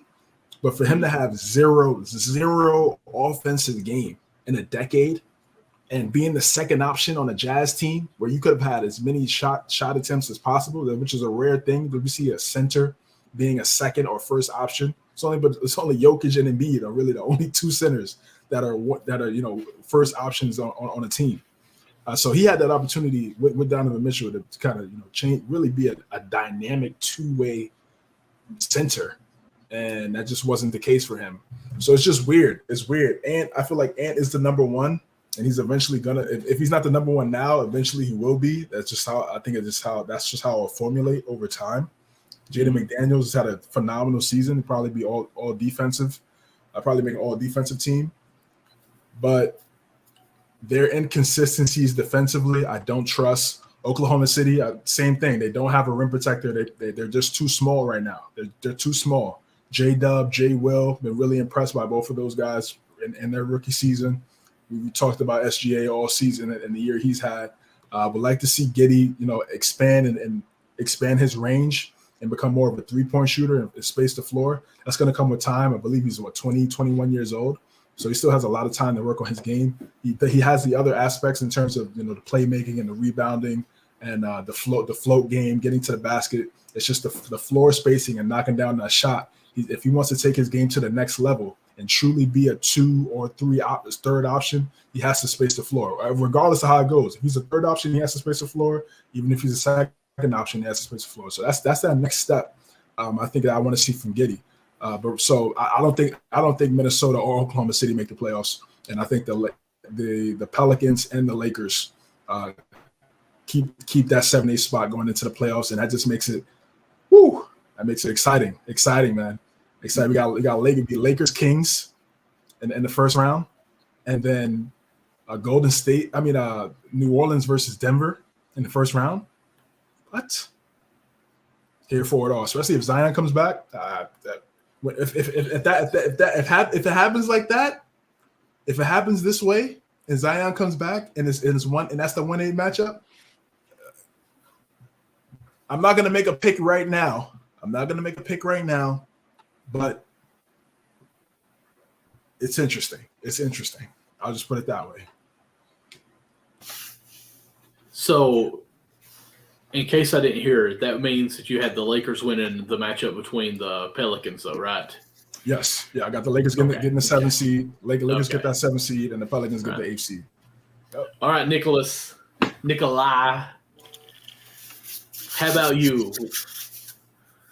Dun dun dun dun. No, I was kidding. The Lakers will get that. The Lakers will win against the Pelicans, even though, give credit, Brandon Ingram's played phenomenal basketball, like CJ mentioned.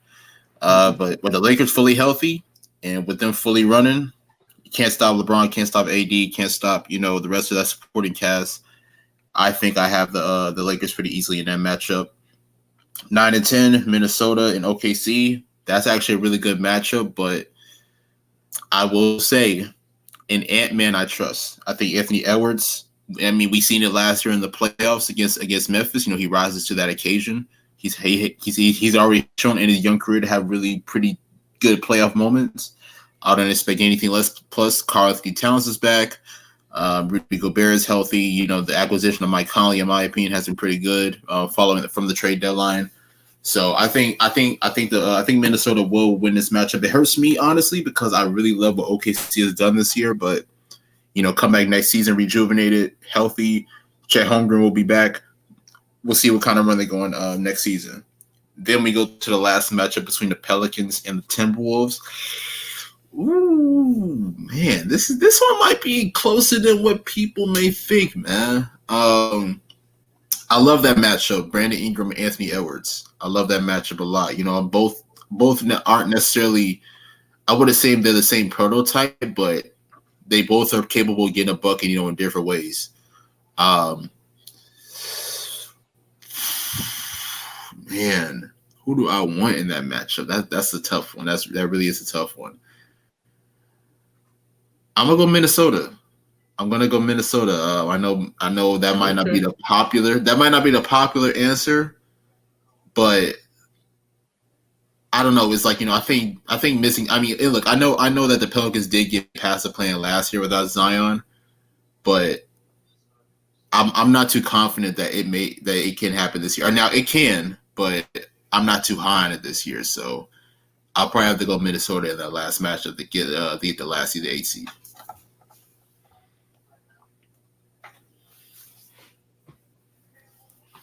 Well, I'm going to say this, that the Pelicans owned the Lakers last year.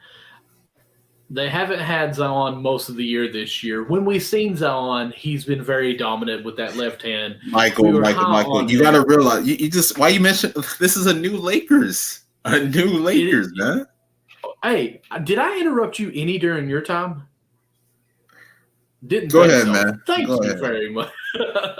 But I'm just saying, if Zion is able to make this play-in game back, I think a physical Zion with B.I. leading like he has been as of lately, that the Pelicans will beat the Lakers in the first round. And then I think OKC will beat the Timberwolves, and then OKC and Lakers will go in that the second round for the 8th spot, and Lakers will be in at the 8th spot. We'll have a Nuggets-Lakers first-round matchup.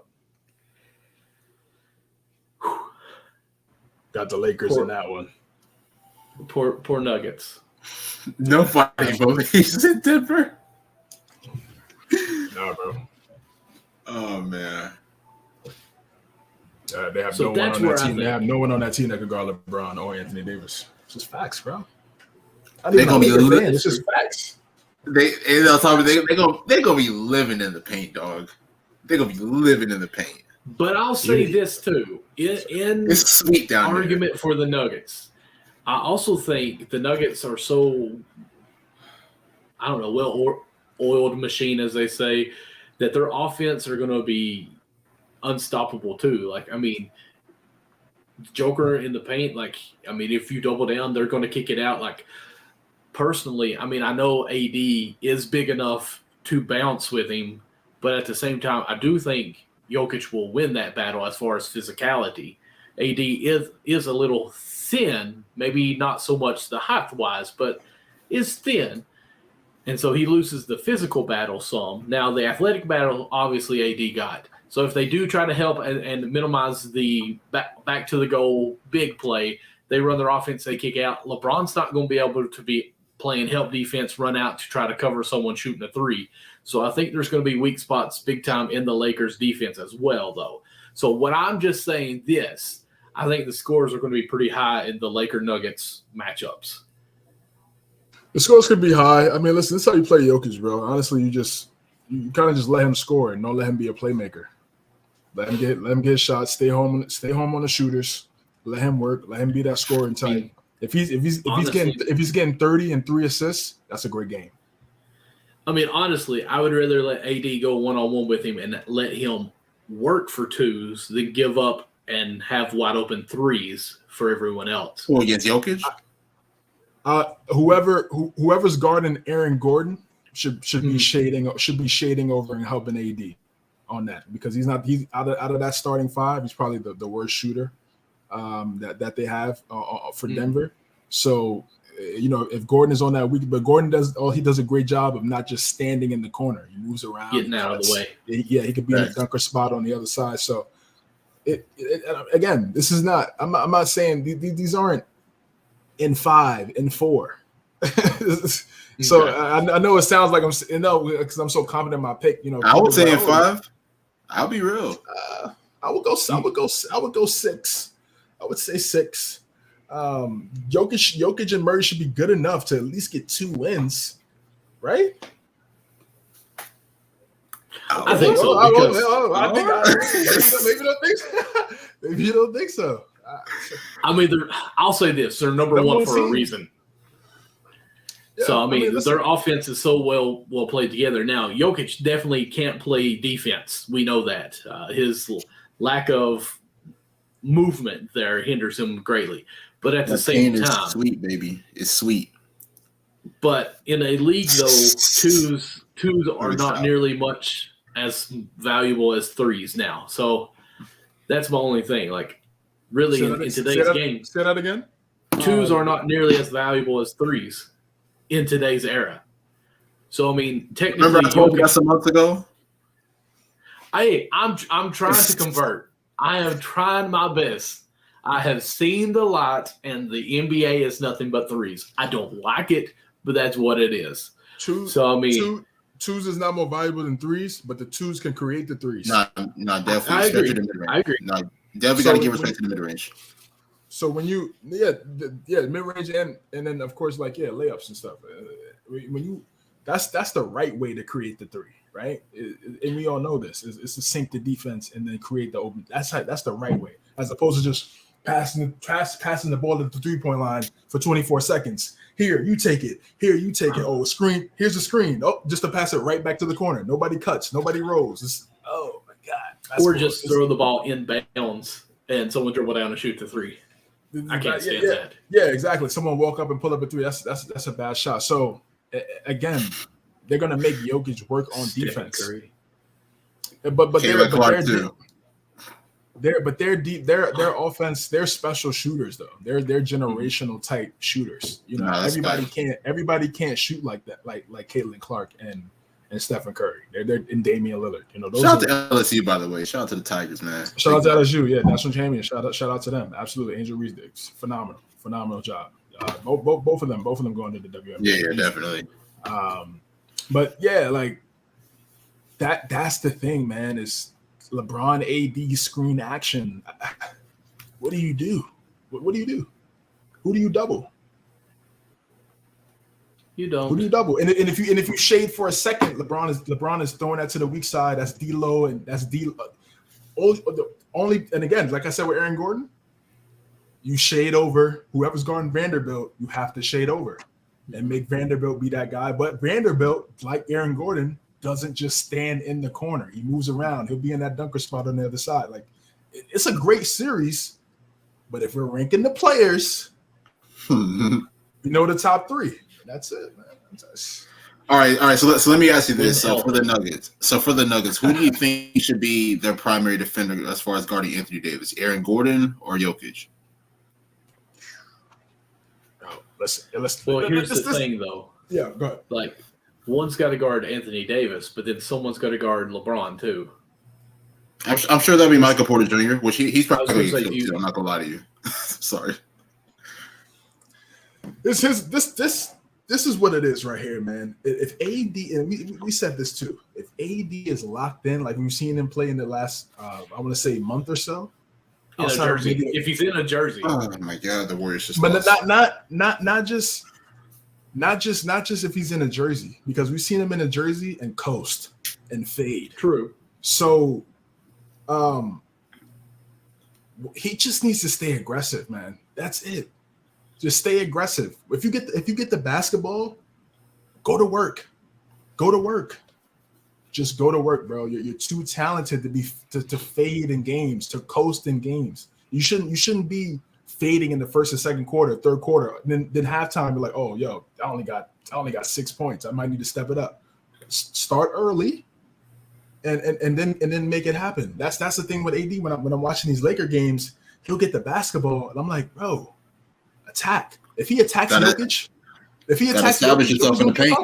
He has to, and I'm banking on him being dominant. If he's dominant, they go to the finals. It's that simple. If they're healthy and he's dominant, they go to the finals. We know what LeBron does. It's a given. It's a given. AD, and it's just like in 2020, what they needed AD to step up, and he did. He was putting up 30. He had big games against Denver in that series. He had a couple games like, yo, what are you doing? And then you need to step up. People was getting at him, and then he came back in the next game, dropped 30, 35, hit the game winner in that series. So if he's locked in, bro, sky's the limit.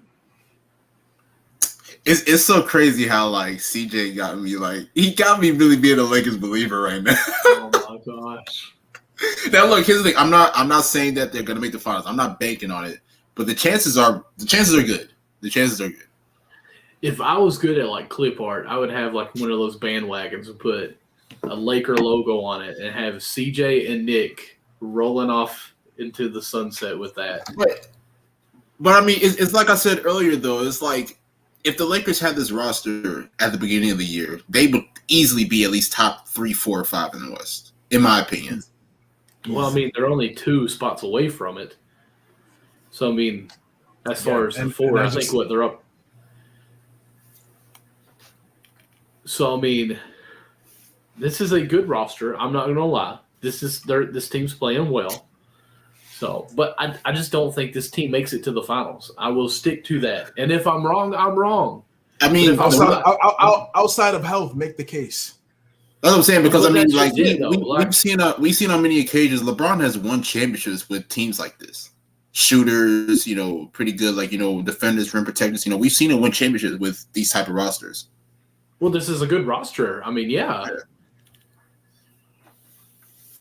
So, I mean, as far as making a case outside of health, I mean, that's the issue for this roster, though, is health. Like, the number 1 and 2 player on this team has missed quite a bit of games all year. So, like, I just don't see how they can maintain health through this whole playoffs. I hope they do. I'm not saying that I'm saying that it's going to happen, but I just don't think it'll work out. So health is the reason why you don't think they're gonna make the finals. Not basketball reason. Not X's and O's. Well, and KD and Booker and Chris Paul and Ayton down there in Phoenix. I think that's a beautiful giant that they're gonna meet. Suns is his team. Suns is his team. Suns in 4. Oh God, no! You're reaching on that one. It was the saying of last year. Phoenix had health problems too. KD just came back. Hey, but he's back. He's healthy right now. There is no health problems right now. Okay. So the Lakers. LeBron's back. We're not talking about that part. LeBron is still hurt. He's a miracle right now. Okay, we just got an Easter miracle that LeBron is back. All right, he should have been season-ending injury. Didn't he just have like 25 the other night? Who's that? LeBron. I don't know. Yeah, he's just on a different level, bro. He's just I'm just happy they're healthy. It would have been so crazy to see LeBron miss the playoffs 2 years in a row. That would have been insane, especially the way he's playing. But if he was falling off and declining, I'd be like, okay, you know what? I get it. He's not what he used to be. But 38-8 on 50% from the field at 30. Come on, man. 30-8 right now. Speaking of 38-8, it is 11 p.m. right now. I think we've done good on our time. You guys about ready to just go ahead and pull the plug on it? Yeah, it's a great show, man. Great show, guys. Let's do it. Anything else? The Warriors just lost another road game. Disgusting. Man, look at that beard. My goodness. Nick, you're trying. You're getting there, man. Keep working at it. I'm trying, man. I got me some new beard oil. I'm shampooing it, man. I'm doing pretty good. Nice. What are we using? What product is it? I don't remember the name. So it's funny because I got this whole package from Ross. It was like $12, $13. It had the beard oil, it had the beard shampoo, conditioner. It had like the little scissors, to clip the small piece on your beard. Like it's doing good though. I like it. Right. I'm trying to get like you, man. I don't know what else I'm going to have to do, but trying to get like you. It's okay, man. You'll get there. Just let it grow. That's what I finally did. Listen, I've got patches. It's not even funny up and underneath here. Look, well, I'm not even going to show you because this is technically live. Never mind. People may actually watch this at some point. But so next week is Easter. Are we going to do a show? We haven't really talked about it. What are we talking about? I mean, I'm free. If you guys aren't able to make it, then we could push it to next week. But yeah, what are we doing? Next week is Easter. I didn't know if y'all maybe want to say, hey, we'll take a week off, or maybe move today. I'm actually doing my playing preview, so I won't go live for that, but I'll record it. If y'all want to join. Okay, if y'all want to go live, I should be able to make it. I just have to make sure all plans are done by then. But yeah, okay. So we will be live next Sunday at 9 p.m. Eastern time, as always, like this, where we will be ending, I guess, the NBA regular season, and we'll probably give you. Oh, here we go. My battery is dead. Wow. It's all good, man. We closing it out, brother. Yes, sir. That's gonna wrap it up for the show, man. Nick, where can the people find you, brother? Yes, sir. First and foremost, follow us at MNC Hoops, Twitter, Instagram. Subscribe to the YouTube account. Trying to get the subscribers up. Clips are doing good numbers. Definitely.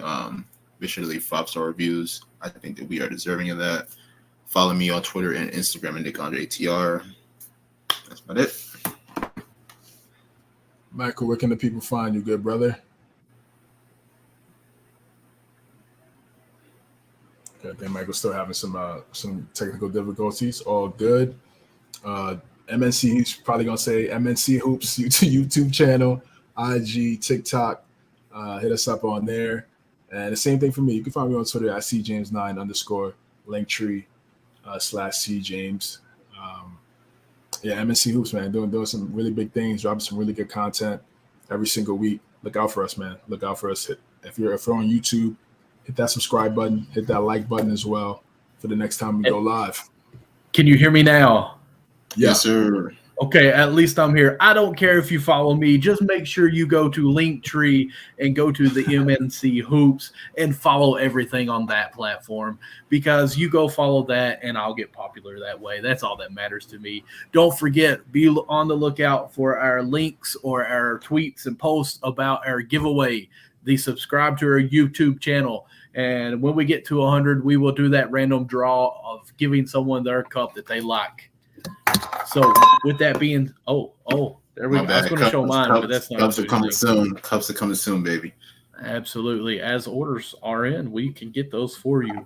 But with that being said, guys, thank you all so much. Nick, CJ, as always, it's a blast. I've been enjoying watching WrestleMania behind you, CJ, all show long. I've been trying to catch my glimpse of my heart, Becky Lynch, but I didn't see her one time. But you guys have a great week, and Suns in 4. Deuces.